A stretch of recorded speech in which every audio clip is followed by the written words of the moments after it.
Assalamualaikum warahmatullahi wabarakatuh. Selamat pagi. Gimana kabarnya hari ini? Semoga sehat selalu untuk kita semua ya. Tetap di rumah, tetap jaga kesehatan dan tetap semangat belajar. Meskipun kita masih dalam pembelajaran daring dan belum bisa bertatap muka secara langsung. Oke anak-anak, bertemu lagi dengan Bu Fitri di Mapel PKN. Nah, untuk mengawali pembelajaran kita pada hari ini, silakan kalian berdoa terlebih dahulu agar nanti kita diberi kemudahan dan kelancaran saat proses belajar mengajar. Nah, setelah kalian berdoa, kalian bisa persiapkan alat-alat belajar kita, mulai dari buku LKS, buku paket, buku tulis, dan alat tulisnya.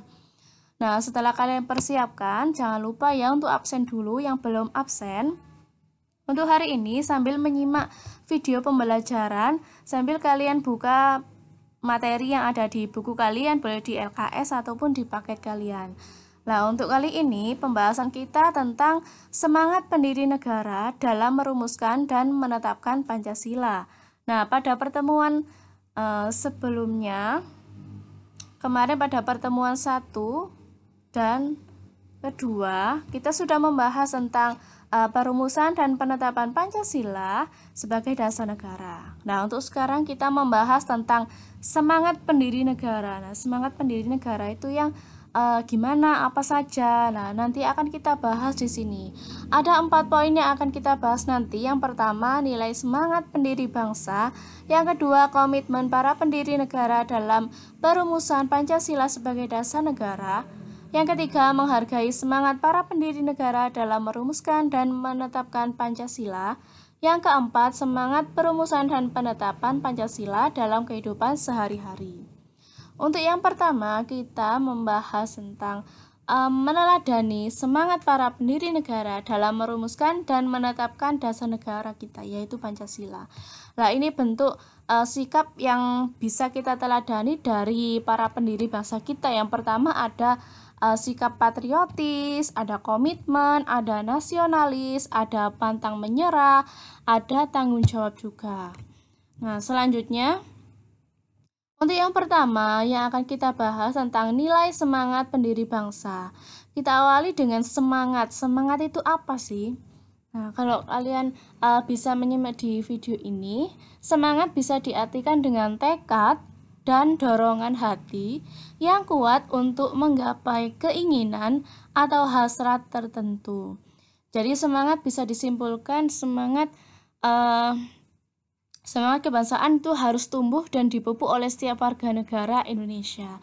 Nah, kalian sebagai siswa di sekolah nih, kalian harus semangat belajar, semangat mengerjakan tugas.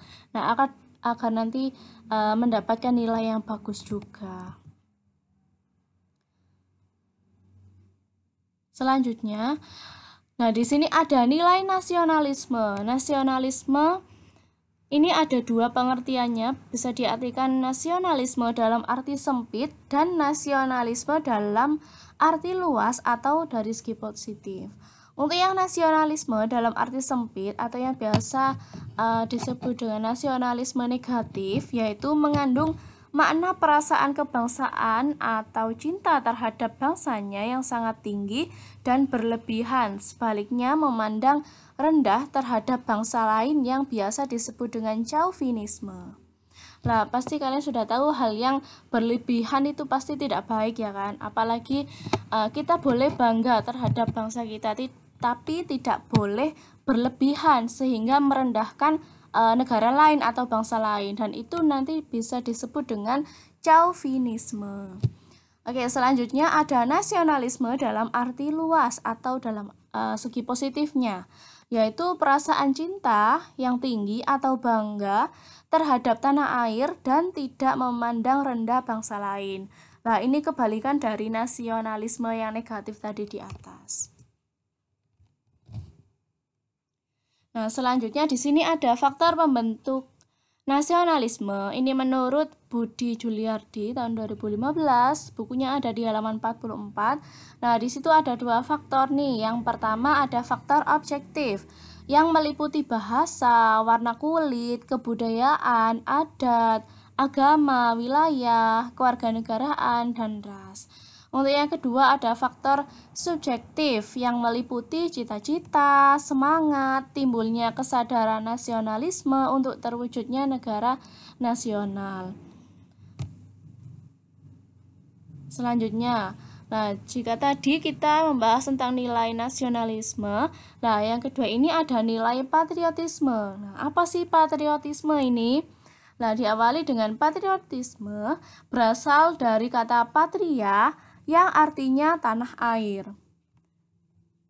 Kata patria berubah menjadi kata patriot yang artinya seseorang yang mencintai tanah air.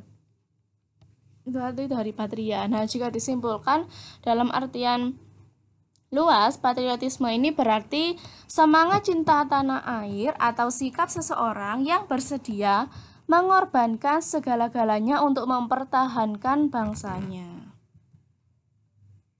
Nah, selanjutnya ini ada semangat kebangsaan para pendiri negara dalam merumuskan dan menetapkan Pancasila sebagai dasar negara yang wajib kita tiru. Nah, ini ada beberapa sikap yang bisa kita tiru. Yang pertama, rela berkorban. Yang kedua, rasa cinta tanah air. Yang ketiga, semangat persatuan dan kesatuan. Yang keempat, musyawarah untuk mufakat. Nah, untuk poin yang kedua tentang komitmen para pendiri negara dalam perumusan Pancasila sebagai dasar negara. Nah, di sini para pendiri negara dalam perumusan Pancasila itu memiliki ciri-ciri komitmen pribadi yang ada di sini ada 5 poin. Untuk yang pertama, memiliki semangat persatuan dan nasionalisme. Yang kedua, adanya rasa memiliki terhadap bangsa Indonesia. Yang ketiga, selalu bersemangat dan berjuang. Yang keempat, mendukung dan berupaya secara aktif dalam mencapai cita-cita bangsa yaitu merdeka, bersatu, berdaulat, adil, dan makmur.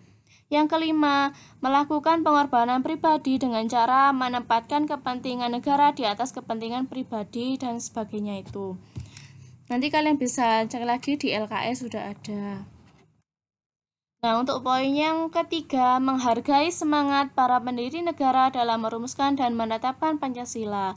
Nah, di sini ada beberapa cara menghargai jasa para pahlawan pendiri bangsa kita Indonesia.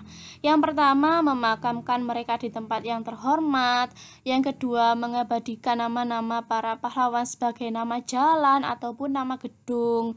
Yang ketiga, membangun tugu peringatan, bisa monumen atau patung untuk mengenang jasa para pahlawan kita. Yang keempat, memperingati peristiwa penting seperti memperingati Hari Pahlawan atau Hari Kemerdekaan. Yang kelima, mengisi kemerdekaan sesuai dengan bidang kita masing-masing. Seperti kita nih sebagai siswa harus bersungguh-sungguh dalam belajar dan rajin belajar dan tetap semangat juga pastinya. Selanjutnya untuk poin yang keempat, semangat perumusan dan penetapan Pancasila dalam kehidupan sehari-hari. Nah, di sini ada beberapa contoh sikap yang bisa kita wujudkan dalam beberapa lingkungan kehidupan kita sehari-hari. Yang pertama, di lingkungan masyarakat. Contohnya, saya kasih 2 contoh untuk masing-masing lingkungan. Yang pertama, mengikuti kegiatan masyarakat, bisa itu kerja bakti ataupun gotong royong membangun jalan. Yang kedua, peduli terhadap warga masyarakat yang lainnya. Nah, contohnya misalnya ada tetangga kita yang sakit, kita harus menjenguknya. Yang kedua, lingkungan berbangsa dan bernegara. Contoh yang pertama, menaati peraturan perundang-undangan yang berlaku. Yang kedua, tidak membeda-bedakan suku, ras, agama, ataupun golongan. Yang ketiga, di lingkungan keluarga. Contohnya, menghormati semua anggota keluarga. Yang kedua, mematuhi peraturan yang ada dalam keluarga. Nah, yang keempat ada di lingkungan sekolah. Contohnya yang pertama, giat belajar untuk meraih prestasi. Yang kedua, tidak membeda-bedakan teman dalam bergaul. Jadi kita semua itu sama. Jadi kita tidak boleh berteman dengan si A saja, dengan si B saja. Tidak boleh seperti itu. Oke, itu tadi pembahasan kita. Nah, jika nanti ada yang mau ditanyakan, bisa ditanyakan setelah pembelajaran ini. Cukup sekian, mohon maaf jika ada salah kata. Saya akhiri dulu. Assalamualaikum warahmatullahi wabarakatuh. Selamat pagi.